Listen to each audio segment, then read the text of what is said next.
Jackson Murray will fight on a massive card this Friday, Australian time, that you'll see live on MainEvent. The card is headlined by Shakur Stevenson. Emmanuel Navarrete is on this card as well, but all eyes for us on Jackson Murray because White Chocolate is Vegas side. How are you, Jackson?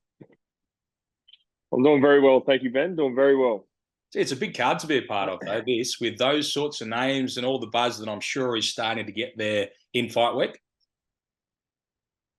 Oh, for sure. I'm stoked to be on this card, and yeah, no better card to stamp my mark over here, and yeah, just make a big performance. How did it come about? How did it come about? Because last time we saw you was on a no limit show against Louis Masters, and then all of a sudden you're sparring Francis Ngannou, and now you're in a fight on this Top Rank show.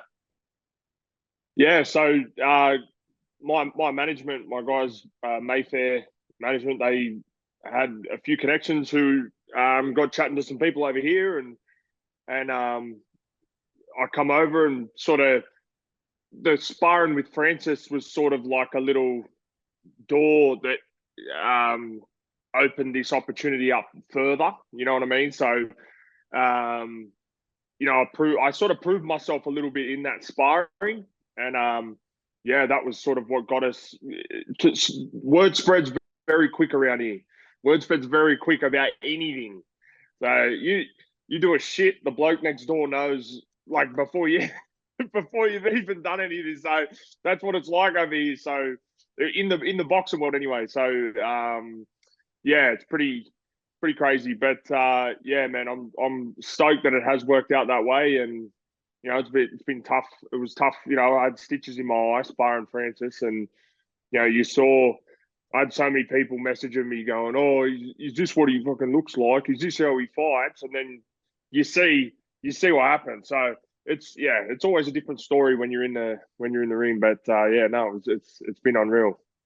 So in that sparring for Francis Ngannou, were people present who gave you this opportunity, or was it just the fact that someone saw you and talked to someone who talked to someone?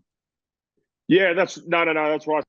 So the coach who has been coaching me for this fight over here, Derek Harmon, he is with Top Rank, and he was there. That my managers had been in contact with him, and then yeah, we got chatting with Derek. Derek come over to the spar, and he sort of watched over me with the spar, and then yeah, we took off from there. And Derek being a southpaw himself, I think he took a liking to me for that just alone as well. And then yeah, so that's who's been training me for this fight too. So how did you go in the sparring with Francis Ngannou? Because I was interested to see your comments. You're about the only person in the world who gave him a chance against Fury, and ultimately you were right.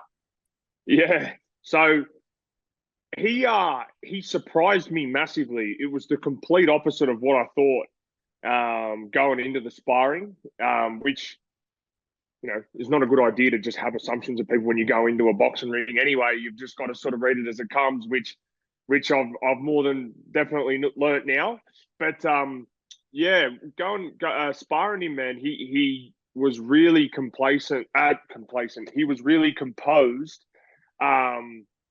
And I thought he was going to be just wild, you know, like from the clips you've seen of his knockouts and stuff like that. It's all, you know, real wide open shots and stuff like this, and just sort of lunging in. But he took that boxer mentality and used it. And again, you know, you saw it. The proof was in the pudding in the end. You know, once he fought Fury, and I think his coach Dewey was you know, perfect for him too. I mean, I think it all just worked well together, you know. And yeah, I mean, the sparring with him was good. The first spar, I'm not going to lie, the first spar, I was just jabbing and moving, man, because I was stressing about my eye here. And you know, it had been stitched up for 2 days. However long it took me to get here, I literally jumped on a plane after the fight and come here and was in the ring with him off the plane. Like there was no sleep here, nothing. It was off the plane to spar him. So I was stressing about my eye. We went to Top Rank gym just before I sparred him. So I went from the airport to Top Rank, and I was actually chatting with Devin Haney and Bill Haney, his dad. And we were talking, and I said to Bill, "Oh yeah, I'm going to spar Ngannou now," and Bill Haney was like, "You got the fucking stitches in your eye like this," and I was like, "Yeah," and he's like, "Oh, you can't spar that motherfucker with the stitches in the eye like this," and then he yells out to Devin. Devin's training on the bag, and he's like, "Yo, Dev," and he's like, "This motherfucker going to spar Ngannou with stitches in his eye," and Devin's like, "Oh no, you can't do that," and then like I was like, "Oh shit," I'm thinking, "Oh no." I'm like, because I was thinking, oh, it might be all right. I'll move the head. And then they were saying, like, don't do it, don't do it. But as I said, man, this was a bit of a, it wasn't a locked in thing when I come over here. It was sort of like a trial run at the same time. So I had to prove myself. And that first spar probably wasn't enough because as I said, I was on the back foot, I was moving, and I was just worrying about this. And then, it was a bit sort of, oh, but then we went into the second spar, and I pretty much just said, fuck it, and went it, and I showed what I can do, and I gave Francis some good fucking work, and then obviously when you give him good work, you take more risks, and taking more risks, like you go swimming, you get wet, as I've said before. I copped a little knock on the eye, and it just opened it straight back up. But again, I showed that there, and that's what's given me ultimately this opportunity as well. So yeah. So what did you do? Did you put tape over it and then bandages and then like wear a headgear, like everything? So the first time we were here, the first time I sparred him, my managers were here. My managers took us to the pharmacy on the way there, and this is after Haney had just gone, "What are you doing?" So we go to the pharmacy, and I'm not kidding, Marcelo, and they're grabbing, they're like, "Oh, we'll grab this and we'll grab that, we'll grab this." We had like half the chemist in a plastic bag leaving the joint, and I'm thinking, bloody hell. And then we couldn't put Vaso on it because we were band-aiding it, so we put like a few different band-aids on it, which would barely hold it. So then we held it down with a bandage. So I had a bandage like this over my eye, and then put the headgear over the top of that. And then that was the thing, man. Like if I got nicked on the headgear, it was pushing the bandage down over my eye. And then I'm trying to move it like this while I'm sparring. I'm trying to move it, but then I'm trying not to bump the stitches. And the coach that's here, he's like, just go. Like he's like, do your jab, do this. And I'm like, I can't see. And he's like, I don't care. Fucking you get in here with him and fucking do this with one eye. And then, yeah, but in the second spar, we ended up, I just Vasoed the shit out of it and just went for it. But yeah, as I said, it ended up opening back up. But we got some really good work in before that happened anyway. So when you sat down to watch Francis fight against Tyson Fury, did you legitimately think he's going to win this, or were you just giving him more chance than we were? 100%, just more chance than what everyone else was. So it was more just a thing that I'm like, shit, this dude's crafty. It's not just going to be because if Francis had to come out, if I had sparred Francis and he was wild, as I said, I first anticipated, I would have said it's just going to be Fury's going to stop him within 6 rounds. But with seeing how Francis's approach to how he wanted to fight, and it was the same every time he sparred, seeing that approach, that was what made me go, hang on a minute here, because that's going to shock Fury as well. And Fury said in the post fight, he said that's not what I anticipated at all.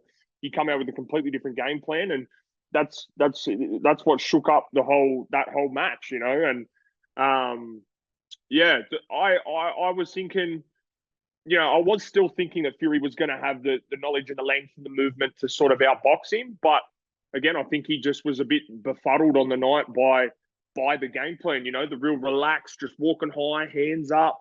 And yeah, just he was crafty and patient, Ngannou, in his approach to it, and just what he had, he made it work. So, did you cop a fair bit of flack after the Louis Masters fight? Because you're someone who talks it up, obviously, and you're very confident. And then a lot of people expected you, not only because you're so much bigger than him, but because of what you've done and his record, expected you to blast him out, and you didn't. Did people come for you? Oh, Right, for sure. Like non-stop. It only just stopped about a week ago, but it's all good. It's water off a duck's back with me. Later on I'll talk about it because I don't want to. If I start saying things now, people are going to say, "Oh, I'm trying to make excuses," right? And you're only as good as your last. You're only as good as your last fight. Later on I'll talk to. I had a lot of things going on and stuff like that. Again, I'm not making excuses because I'm here to show in this performance now that that doesn't mean shit, right? So I can bring all that shit up later, and because by then I'll show that that was the proof. And people who know me and people who have seen me fight, they know that I wasn't there. You can see it in my face, you can see it in how I was, but that's who I was on that night. So it's not an excuse for my performance on the night, whether I lost, whatever it was, right? But yeah, I copped heaps of shit, of course. People, but you know who I cop shit off? I cop shit off people who have never done shit. That's who I cop shit off. It's people who have never done shit. And it was hard for me initially, but when you really think about it, I'm like, these people couldn't. I put a video up, and it's a big. One of my favorite quotes is Caleb Plant. Is before the Canelo fight, he's screaming out because everyone's booing him after he weighs in. And he yells out, he goes, "Hey, just remember, it's easy to sit in those seats. It's not easy to stand up here. It's easy to sit in those seats." And it's true, bro. It's easy to sit in a seat and go, "You suck, you're shit, boo." Like, you know what I mean? But for the person actually, for the man in the arena, that's the real hard shit, But yeah, I use it to fuel me now as well. Now that I'm in a better headspace and everything like that, now that everything's sort of cool down and whatever. But it's all just motivation for me now. It's been a negative into a positive for sure. I know you don't mind sledging a little bit. Was there one thing someone said and you went, "That's pretty funny. I don't mind that. That's quite a good sledge," or nothing stood out? You know what? There probably was one. Yeah, there probably was one because I think you're right. I fuck with some of it. So like, there probably was one, but I can't think of it now. I can't think of it now because there were so many. I can't think of it now. There was ones that were the ones that really stood out were just petty though. Like there was one dude that said to me, "You're a loser." Like this was before I ever had the fight. He would DM me and he was like, "You're a loser. This." And then I just never replied. Then when I got the fight, he was like, "Oh, looking forward to this fight. Should be a good one." And then I said to him, "I thought I was a loser 2 weeks ago." And then he goes, "Yeah, but then I saw you actually took a fight, so it's all right now." Then after this fight, he was like, "Ha ha ha, you got dropped." I'm like, bro. But that's what I'm like. These are the type of people that are doing this stuff. You know what I mean? So it's like, for me to get offended by that, like, It's got to. Well, I don't know. Does it have to help the fact that this fight you're going in with someone who stands sort of as tall as you, whereas last time you were going in with a guy who really was just so far shorter than you that it was difficult to find him at all times? Yeah, but I like it. I like it because the body shots are there. When you're fighting a guy like Masters, for me, if you actually think about, like people say, you reach. Yeah, but when you actually think about it, I don't really have the reach. Your longest point is 90 degrees from your body, right? That's your longest point of reach. Oop. Sorry. That's your longest point of reach, right? For me to hold my arm 90 degrees from my body, it's above his head. So I've got to compromise my reach to get to his level, and he was also dipping lower.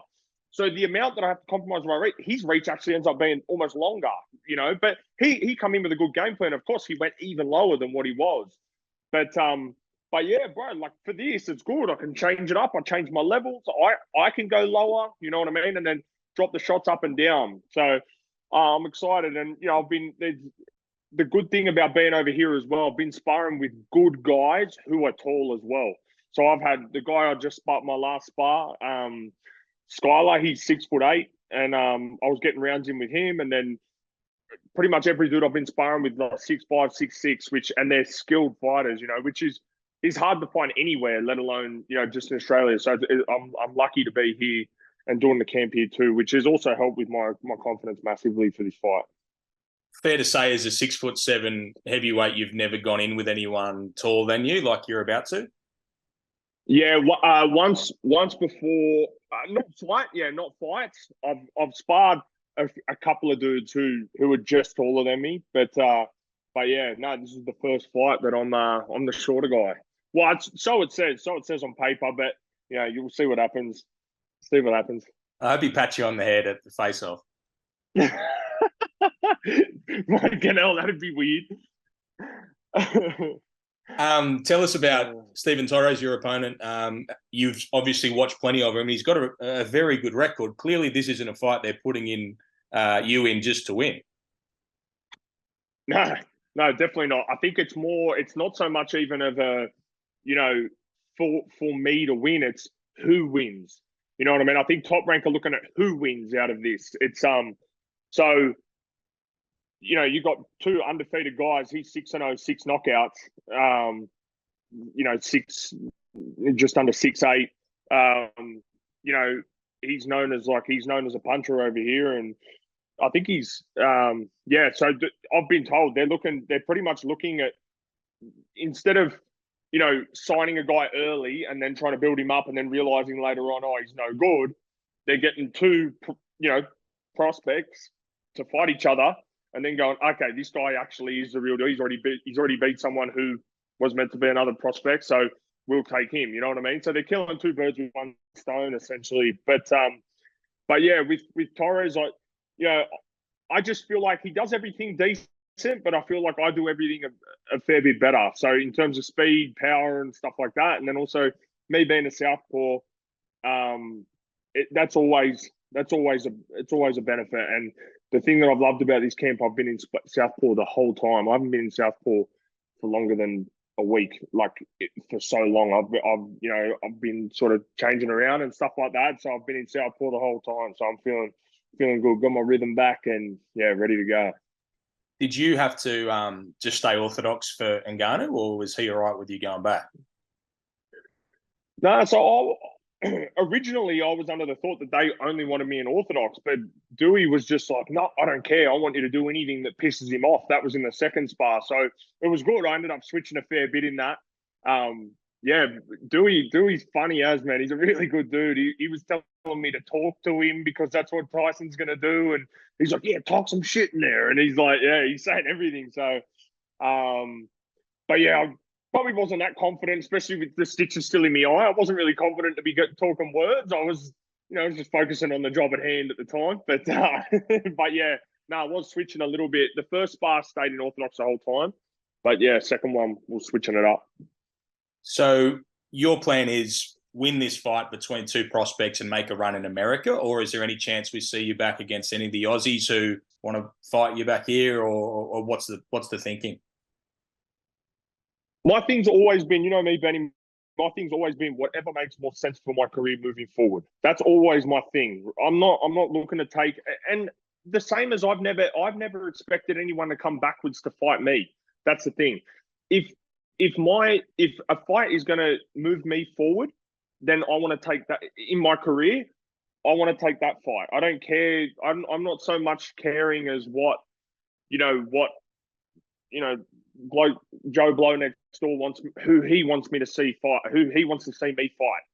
I want to take fights that's going to move me along in my career in the best way. And as you see, and that's not saying that I want to fight bums. Like this guy here, I've come over from my performance that I just had, and I'm coming over here now fighting this guy who's an undefeated prospect.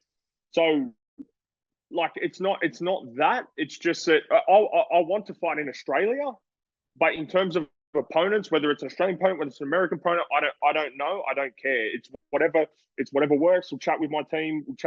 We'll see what happens from this, what comes from this fight, and then we go from there. But yeah, man, whatever makes sense. Whatever makes sense. Good news that we now know for sure that this fight's going to be available for everyone in Australia to watch. So you're a part of this big card, but you're going to be broadcast on MainEvent, Foxtel, and KO. That's great news. Oh, mate, I'm stoked. Yeah, so happy because my old man has been calling me 6 times a day since I landed here, asking me what the go is with it. And I'm probably more happy knowing that he's not going to call me asking that anymore than knowing that it's actually going to be on the fucking TV. Because, he's calling me. He's like, Jack, do you know what's going on yet? Is it going to be on? Is it going to be on? Oh, mate. So, yeah, I'm stoked, man. Because now, now my family and friends and stuff like that can watch it. And obviously also the Australian public too, because I want them to see this fight as well. The people who stuck by me and through this, and then also, also the ones that are hating, that are hoping that I'm going to get flattened in this fight as well. Let them watch and yeah. It is a Friday Australian time, so you're recommending it's a Jackson Murray public holiday this Friday? Yeah, well, that's right. I haven't actually put the question yet out to the Premier, but we can see what happens. All right, mate. Well, good luck in the fight. It's going to be a really entertaining one between two giants, a southpaw and an orthodox fighter. And now that we know that there's so much on the line with two prospects essentially trying to fight for something big, a lot of pressure, but a lot of excitement. Oh man, yeah, I can't wait. And that's what, on this type of stage, I want that kind of fight too. You know what I mean? I want that kind of fight because I'm not necessarily in this I'm not trying to be in this game for a long time either. I love this shit, but at the same time, I've got a family and I've got things that I want to do as well. And I don't want to go through just trying to beat guys who are, who aren't any good. I want to always be elevating myself. So, yeah, man, that's why I'm keen for this. It's a good challenge, and yeah, ready to get into it. All right, thanks so much for your time, Jackson Murray, and good luck in this fight. You're a legend.